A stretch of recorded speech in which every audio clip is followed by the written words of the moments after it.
sejahtera kepada anda semua. Selamat kembali dalam podcast Wirausahawan bersama-sama dengan saya Aman Fitri dan saya Ras Muhammad. Ini merupakan Wirausahawan podcast yang ke 10. Alhamdulillah. Yang ke 10, Alhamdulillah. Masih lagi konsisten Masih lagi konsisten. Tahniah kepada Aman, tahniah juga kepada semua tetamu-tetamu wirausahawan kami. Yang ke-9 hari ini. InsyaAllah yang ke-9, tetamu yang ke-9. Betul. Dan semestinya tahniah kepada anda, penonton-penonton setia kami yang selalu like, komen, subscribe dan sebagainya. Terima kasih banyak kepada anda. So Alhamdulillah, dah banyak episod yang kita lalui. Macam-macam industri, macam-macam industri juga. Dan saya nak ucap terima kasih sebab saya dapat feedback juga. Ada yang sampai save lah video podcast kita untuk mereka dengar hari-hari.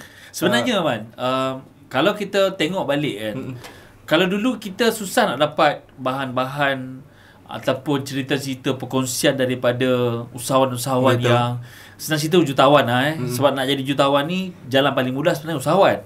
Berniaga dapatlah jadi jutawan dengan mudah. Kalau kerja susah sikit lah. Ambil masa lah, bukan tak boleh. Cuma dekat Reshoot ni kita menyediakan satu platform untuk anda mendengar sendiri perkongsian daripada mereka. Sebab ada yang komen macam suka dengar cerita jatuh bangun usahawan-usahawan ni membina nama. Dulu kita ingat tak ada orang nak dengar. Rupanya ramai nak tahu. So Alhamdulillah, terima kasih tuan-tuan dan puan yang sentiasa mengikuti kita. Kita berharap misi-visi kita punya podcast ni sebenarnya nak bagi you inspirasi, aspirasi. Betul. Dalam masa yang sama belajar juga apa perkara betul yang mereka buat. Betul. Sebab kalau anda ada fikir bendanya berlaku sebab nasib, bagi saya itu satu statement yang tak betul lah. Yang perlu dibetulkan. Tak ada benda berlaku sebab nasib. Dia memang berlaku sebab usaha. Sebab dengan izin Allah SWT semestinya, tapi dengan usaha. Usahalah, kalau tak ada usaha macam mana sama pula. Sama juga dengan tetamu kita hari ni. Walaupun saya saya lahir dalam keluarga yang saya haraplah saya lahir sebagai putera diraja. Sebab tu dia pakai suit hari ni. Kan? Berharap kan? Awak mungkin juga ada macam harapan, bukan wish lah kan? Ya, ada impian wish. Lah, impian. Nak lahir sebagai orang kaya kan? Toke. Celik-celik mata je. Kan, ayah bagi megah hoding. No, ras tu rumah. Ambil je kereta dan semua dah sedia. But kita kena berbijak diri menyata. Kita lahir dalam pelbagai latar belakang. Ada yang susah, ada yang senang, ada yang medium dan sebagainya, medium well dan sebagainya. Saya juga mengambil sifat yang terbuka, di mana kita lahir dalam keluarga yang sederhana pun kita ada cabaran. Betul. Yang susah pun semestinya. Lahir dalam keluarga yang senang pun sebenarnya ada cabaran. Lagi banyak cabaran dia. Ada dia punya expectation yang daripada kecil lagi mungkin stres. Saya tak pastilah, saya tak lahir dalam dunia yang sebegitu mewah. Bukan, tapi saya percaya mereka juga mempunyai cabaran-cabaran mereka sendiri. Salah satunya untuk meneruskan sesuatu benda yang telah dimulakan. Exactly. Sebab tu saya suka perkataan ataupun quotes daripada bijak pandai ni. Dia cakap apa, it's not important dengan siapa kita lahir, daripada mana kita lahir. It's important bagaimana kita meninggalkan legasi kita nanti. Maksudnya kalau kita lahir dalam keluarga miskin pun, kita tak ada ubah nasib tu. Tapi benda yang kita boleh buat adalah bagaimana kita improve diri kita supaya kita nanti akan meninggalkan legasi yang baik untuk anak-anak kita. Betul, mereka tak perlu meneruskan kesusahan yang ada. Meninggalkan ilmu yang berterusan, meninggalkan amal jariah dan juga anak-anak yang soleh lah. Sebab statement-statement sebelum ni macam, kenapalah aku tak lahir pada mak bapak yang kaya. It is. And ada juga yang mengatakan usahawan-usahawan yang ada dengan kita ni memang dah kaya.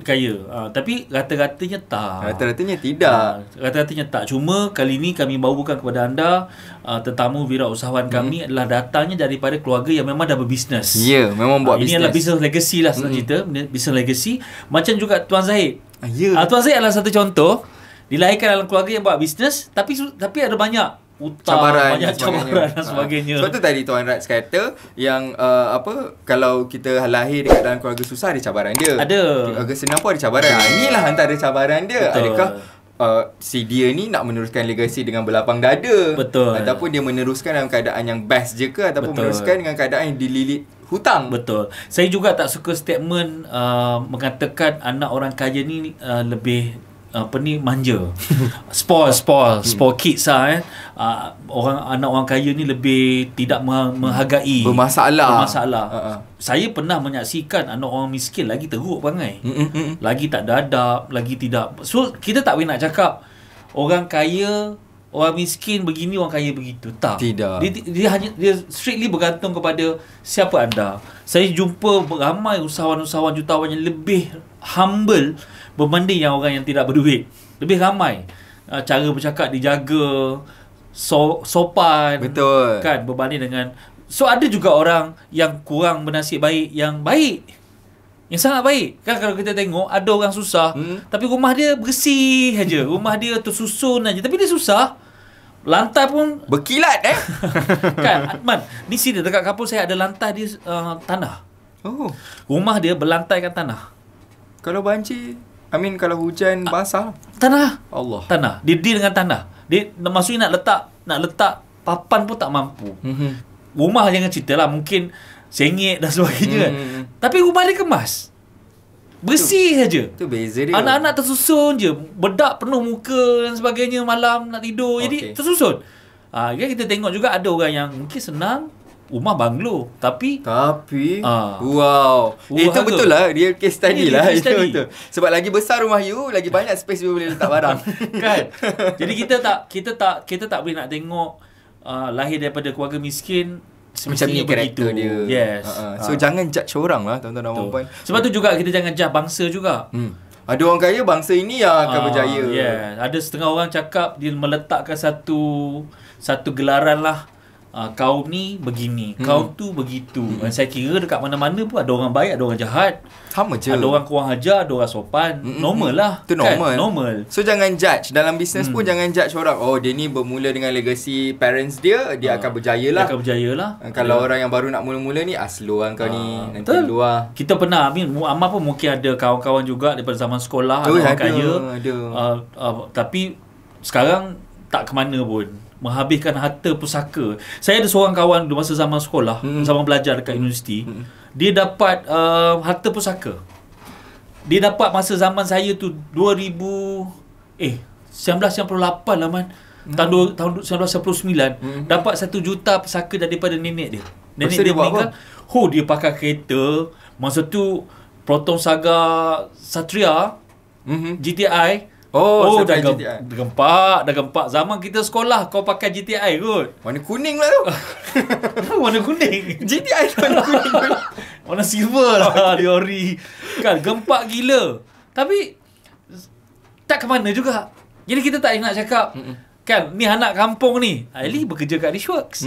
Contoh dia kan. Alhamdulillah. So jangan judge orang, tuan-tuan dan puan-puan, sebab kita tak tahu what's gonna happen. Tapi yang paling penting sekali, Encik Ras selalu ingatkan bahawasanya orang itu depends pada karakter dan disiplin dia saja. Exactly. Berpegang pada dua ni. Kalau dia anak orang kaya, dia tak ada disiplin, legacy dia pun habis. Tapi kalau dia anak orang miskin ataupun daripada keluarga yang susah, kalau dia ada disiplin yang tinggi, boom lah dia. Kalau dia tak ada disiplin, dia tak ada education, dia juga tidak dapat mengubah nasib keluarga dia. Tak ada apa yang berubah. Tak ada. Saya asal kampung dekat depan mata saya ni ada pelbagai jenis pelbagai jenis manusia. Ada yang susah tapi disiplin, anak pergi sekolah bagi apa semua, dan akhirnya anak masuk universiti dan dapat mengubah nasib keluarga. Saya juga ada tengok depan mata, Man, daripada saya muda sampai tua, beranak je kerja tapi anak semua tak pergi sekolah. Anak umur 3 tahun 4 tahun duduk kat mana, Man, dalam laut. Sebab rumah saya belakang laut.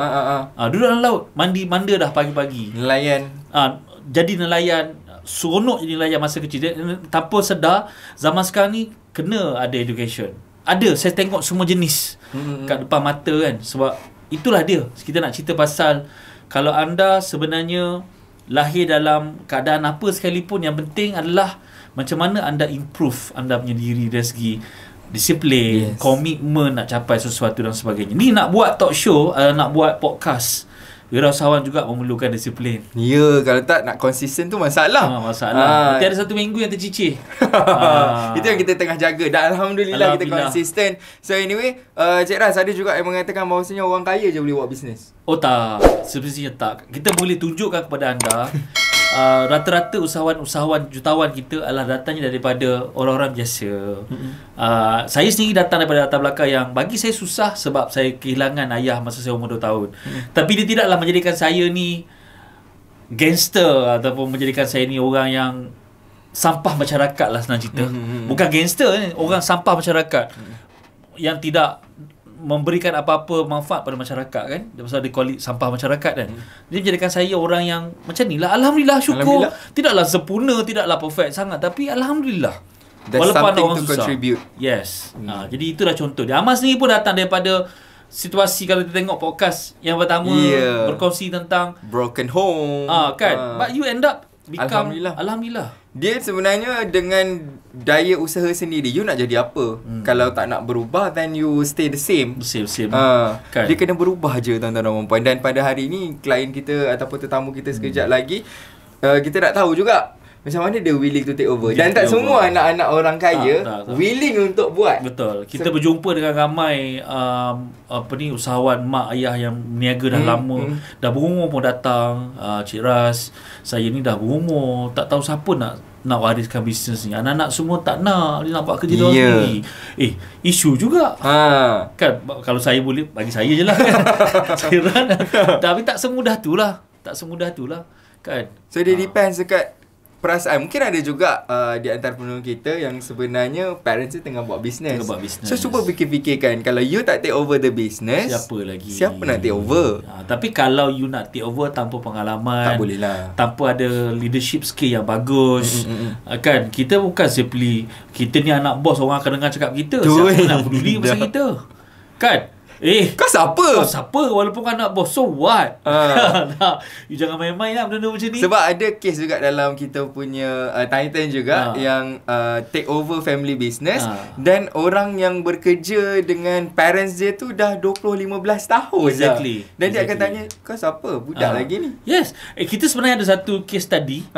Kita tak boleh mention brand ni, tapi kita harap one day kita akan boleh bawa dia ke studio untuk podcast yang seterusnya. Di mana beliau ni datang belajar ngerecut masa dia kecil lagi. Masa dia macam remaja. Dan sekarang purba. Sekarang dah dewasa lah. Dah jadi wanita belum yang matang. Belum. Okay. Jadi wanita yang matang dan dah boleh menguruskan perniagaan mak dan ayah beliau. It's a real case tadi. Amal kenal siapa ni yang saya mention ni. Nanti kita cuba invite beliau. Dulu pada belakang T. Okay. Kan? Kita cuba. It's a real case tadi. It's a real case. Lama lah juga sebenarnya dia belajar. Bisnes bukan bisnes kecil. Sangat besar. So very huge business dan brand yang sangat dikenali kat Malaysia. Dan wow, sales beliau sekarang and all the business is coming from her. Dan sekarang mak dah relax layan cucu. Betul. Cucu dah boleh pergi jogging pagi-pagi dengan cerita. Yeah, exactly.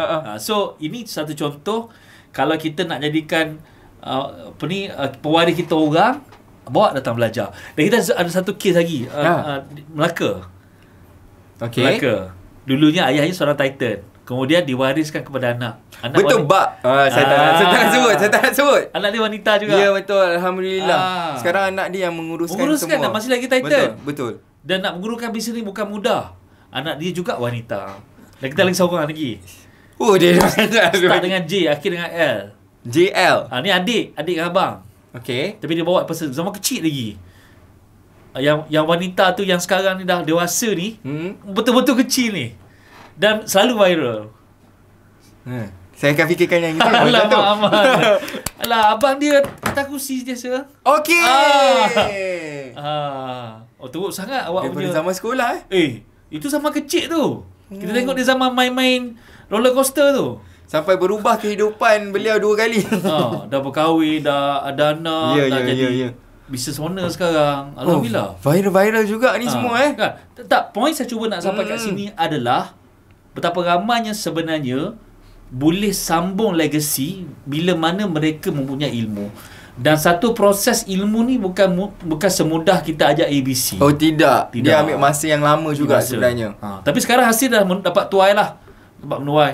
Alhamdulillah, nanti kita akan bawa pada studio juga. Wow, saya suka. Kan? So anyway, tuan-tuan dan puan, boleh lagi meneka-neka kat bawah siapa 3 orang yang Encik Ras bagi tahu tadi.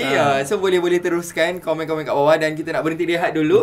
Sebelum kita bersama-sama dengan tamu saya. So stay tune, jangan lupa subscribe, komen dan share sesi podcast ni. Terima kasih, jumpa nanti lagi.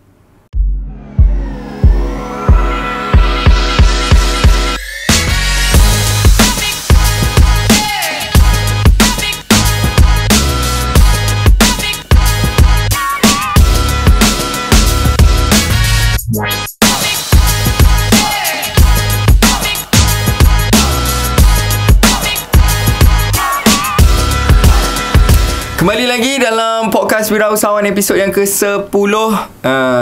Ceras kita dan kita bersama dengan tetamu ataupun wirausahawan yang ke-9. Saya tahu rata-rata pada anda memang hidup dengan produk beliau lah. Kan? Sebenarnya saya ni pun membesar dengan produk beliau. Produk keluarga beliau. Ya, produk keluarga. Macam tadi kita cerita kan, kita nak dah lahir daripada keluarga yang macam mana dan sebagainya. So kita bawakan penyambung legacy kepada brand Faiza. Siapa familiar dengan brand Faiza? Inilah orang di belakang Faiza. Saya nak mempersilakan Puan Najwa Abu Bakar sebab anda tanya Puan, terima kasih banyak kerana sudah datang ke studio kami. Alhamdulillah. Dan menjadi wirausahawan yang ke-9. Yang berada dalam podcast Wirausahawan. Puan silakan, mungkin boleh nak kenalkan diri kan, silakan. Pertama kali saya nak ucapkan terima kasih banyak kepada Tuan Ras, Cik Aman, dan juga Datuk Wira dan juga tim Richworks lah. Okey, saya Najwa binti Abu Bakar, pengarah urusan Faiza Marketing Sdn Bhd. Tapi bila sebut nama Pak Izzah ni mesti orang ingat beras kan? Betul. Tapi sebenarnya saya ni jaga kilang rempah. Jaga kilang rempah dan juga pengedaran produk-produk yang bawah Pak Izzah Marketing. So Faiza Marketing tak termasuk beras lah? Tak termasuk beras. Kenapa tak boleh masukkan beras? Sebab beras ni ada family lain. Adik-adik lain yang handle. Okey. Satu family tu kan? Satu family tu beras kau, rempah kau macam tu. Ya betul. Macam beras, my elder sister yang manage apa beras tu. Lepas tu ada company lain yang Faiza Food tu ada. So Faiza Food ada lagi? Ada yang Faiza Food tu dia keluarkan tepung, bihun dan juga kicap. Sebab kita setiap produk ni kita ada different company, different management. So memang daripada mula lagi memang my mum memang dah pecahkan lah. So maknanya you pandai handle ke, duit tak ada ke semua kali pandai-pandai you lah. So bawah puan ni rempah? Ya, saya rempah, garam. Sekarang kita ada minyak masak. Dan coming soon insyaAllah bulan 12 kita akan keluarkan sardin. Sardin my favourite. Actually aku yang favourite juga ni. Sardin, kicap, telur, settle. Apa beza sardin Faizah dengan sardin sardin yang ada kat luar lah. Yang kat luar lah. Okey, kita punya sardin ni special dia dah buka je dah terus boleh makan. First kali kita keluarkan dengan 2 flavor. Yang pertama sardin dalam sos kari. Sebab kita kilang kari kan mestilah ada sardin kari. Kan? Lepas tu yang kedua, sardin dalam sos cili pedas. Maknanya dalam sardin tu dia ada siap bawang, cili. Semua dah ada. Semua ada. Saya buka terus boleh makan. Sebelum ni kita kena tambah-tambah. Kena masak lah. Tak pernah pula saya makan sardin just like that. Selalu kena masak. Ya, betul. Kicap lah, masak macam-macam jenis kan. Ya, so now buka, panaskan dengan microwave dah boleh makan dah. Ya, betul. Nanti kan bulan 12 kan? Ya. Bulan 12 ni lah. Minggu depan insyaAllah. Minggu depan. Tak ada sampel ke apa semua untuk kita hantar small try. Aduh. Sepatutnya sampel tu dah dicuba sebelum. Ya. Barulah dia macam kena. Mana Najwa nak tanya. 2003 you take over Faiza Marketing. Yes, 2004 sebenarnya saya officially take over ke build start baru? Tak, memang dah ada sebab company start tahun 1997. Sebelum tu my mum yang manage lah. Selepas tu bila my mum dah buat bisnes beras pada tahun 1996. So my mother nak fokus kepada yang beras lah. So yang rempah ni my mother suruh I manage lah. So rempah dulu baru beras? Ya betul. Masa tu umur berapa? Actually, my mom start business ni sebelum saya lahir lagi. Masa puan take over tu. Bila kan. Sebab my mom start business tahun 1968. 68. Tak lahir lagi mah. Aku masih tu lah, saya pun lahir lagi tu. Sama. Belum lahir lagi. Sama. Muda lagi ni. Muda lagi. Muda lagi. Okay. So masa tu memang willingly untuk take over ke atau di force ke atau memang macam mana? mula-mula tu macam paksa rela. Paksa rela. Sebab sebelum tu saya kerja dekat Faizal Beras tu. Okey. Dengan kita ada partner dengan Bernas lah kan. Okay. So bila mama minta saya masuk tu, mula-mula tu memang tak berapa suka lah. Still lagi kerja dengan Faizal Beras tu. So dalam masa yang sama saya manage juga yang Faizal Marketing tu. So mana tak full time lah. 2004 tu pun still tak full time lagi. Tapi bila saya masuk tu, saya tengok macam-macam masalah apa semua sekali. Saya try. Saya belajar, saya banyak ambil kos-kos yang sendirilah. Saya belajar macam mana nak buat costing. Saya ambil short course, saya belajar untuk buat costing. And then saya belajar untuk nak buat production, macam mana nak manage stock apa semua sekali. Cuma account HR je saya tak belajar. So maknanya dalam drama-drama tu salah lah. Ya. Macam drama-drama Mega Holding macam tu. Masuk-masuk ada bilik CEO. Itu confirm. Ada orang yang buatkan semua benda. Tak ada. Sebab memang saya belajar daripada scratch. Sebab my mum ni memang, kita orang masa kecil-kecil pun, my mum memang dah serapkan budaya masa kecil-kecil tu. Kena nak apa-apa kena berdikari. Bagus lah. Even saya dulu masa sekolah-sekolah pun memang pergi sekolah pun kadang-kadang kena bawa jual apa yang mak untuk saya dapat duit. Yes. See? Dia bukan datang daripada latar belakang kau kaya kau miskin. Tak ada. Ambillah duit ni, ambil tak tu sendiri macam tu. Tu bohong tau. Tapi si biji macam cerita saya juga. Saya pun mak niaga kat rumah kan. Nak duit bawa ke sekolah mesti jual. Jual betul. Nasi tu. Masa tu 50 sen je sebungkus. Murah kan. Kalau Puan Najwa, apa isu paling besar yang you atasi dan tak boleh settle pada waktu tu? Masa time tu mula-mula saya tak pandai handle people lah. Kita pun cakap juga dia tadi. Yes. Sebab orang yang dah bekerja dekat situ mesti lebih tua daripada Puan pada waktu tu. Betul. Lu siapa? Tiba-tiba kan. Lepas tu saya masa banyak benda yang saya tak faham. So orang macam tak boleh terima perubahan yang saya nak buat. Yes. Setuju? Okay, how you handle that? So memang mula-mula sekali sebelum saya masuk tu, saya dah set konteks dengan mak saya lah. Dengan saya panggil Umi lah kan. Okay, saya dah set konteks dengan Umi, cakap kalau nak suruh saya bantu kat sini, kena ikut cara saya. Kan, maknanya saya tak suka mak saya nanti kan masuk. Yes. Umi pun kena support lah. Yes. Maknanya saya nak belajar. Bagus. Sebab tak nak saya punya cara macam tu. Okay, faham. So bila saya masuk tu, saya nampak lah ada memang paling susah saya nak handle people. Macam tadi Cik Adan cakap lah kan, ada pekerja yang senior, bila kita tegur, dia kata dia tak pernah buat macam ni lah, costing, tak pernah asingkan macam ni, susut apa semua leceh. Sebab masa tu kita fokus pada production. Kita tak ada kita punya internal sales team lagi masa tu. Faham. So saya memang fokus pada production, dan yang sales semua kita outsource. Kita kasih pada masa tu kita kasih Faizal Beras untuk jualkan produk kita. I see. Dan konsep you, business model you adalah meletakkan produk-produk ni di kedai-kedai di seluruh Malaysia kan? Ya, betul. Di pasar raya dan sebagainya. Maksudnya Faizal ni brand yang memang ada kat mana-mana tempat kan? Dekat Hero pun ada tadi. Kita pun besar dengan Faizal. Kan? So you tak adalah big issue sangat tentang marketing, tapi you fokus pada mula-mula masuk production dulu. I see. So cabaran you adalah nak handle people ni. Ya, betul. Okay, dan macam mana you handle? Dapat handle ke tak? Masa mula-mula tu memanglah sebab saya ni jenis orang yang tegas sikit. Tegas kan. Nak benda-benda semua perfect. Saya punya jenis macam tu lah. So bila mula-mula tu tak kena tu, memang saya banyak berhentikan orang. Buang terus memang kalau tak boleh ikut cara macam ni, you resign. Saya mula-mula tu. So ada krisis tak sebabkan ni? Ada, memang saya pernah kena ada satu staff tu dia buat aduan dekat Terengganu Buruh, memang jadi court case lah. Tapi alhamdulillah lah kita menang lah. The issue ni bukan menang atau kalah. The issue ni macam mana overcome the crisis. Overcome the crisis tu. So saya nampak bila macam tu tak boleh ni macam ni kan. Betul. Okay Puan, kita nak tanya sikit lah. Puan dah buat bisnes dah lama Maksudnya dah jadi business owner 2003, 2004. Mak pula memang dalam bisnes daripada 1968. Yalah. Ayah saya kerja kerajaan. Betul. Mak dalam bisnes, lepas tu signifikan brand yang besar dan sebagainya. Tapi bila Puan jadi business owner dan 2 tahun lepas Puan boleh terdetik untuk datang belajar? Bagaimana bermulanya nak cari guru dan bagaimana Reshot ni terpilih untuk Puan jadikan sebagai syarikat bimbingan Datuk Ira sebagai mentor? Nak tahu juga apa isu yang signifikan yang sampai kenapa sampai nak belajar. Saya pun terkejut. Faizah. Terkejut tu. Silakan.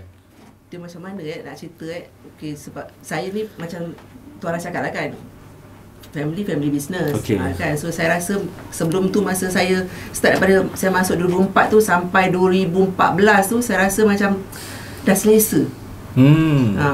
Kan sales pun naik, apa semua cantik, apa semua sekali kan. So masa tu kita masih lagi di Batu Pahat, sebab sebelum ni kita tak ada bangunan sendiri, kita sewa kompleks SME Bank. So masa tu kita tak ada komitmen yang banyak besar. So maknanya every year apa tu making apa profit apa semua, so kita rasa selesa. So bila saya buat keputusan masa tahun 2013 tu, sebab masa tu kita sewa dekat apa Batu Pahat tu 4 lot kompleks SME Bank 4 pintu kan. So cakap dah tak muat, kapasiti pun dah makin besar pun semua, so kita decide untuk nak beli tanah sendiri dekat Bandar Nilai lah yang sekarang lah, pada 2013. Semua pindah dari Batu Pahat, pindah ke Nilai, hijrah ke Nilai. Pada 2013 saya beli tanah, lepas tu dah buat kilang apa semua siap, kita siap berpindah 2015. 3 tahun je. Build sendiri lah. Yelah, kita tak ada build sendiri. Bangunan sendirilah. Yelah, faham lah. Bukan beli bangunan yang dah ready. Nampak tak? Dia lucu dah sebenarnya dalam sini. Waktu yang kena sebenarnya. Sedar, okey. Okey, baik. So 2015 siap. Okey, kemudian teruskan.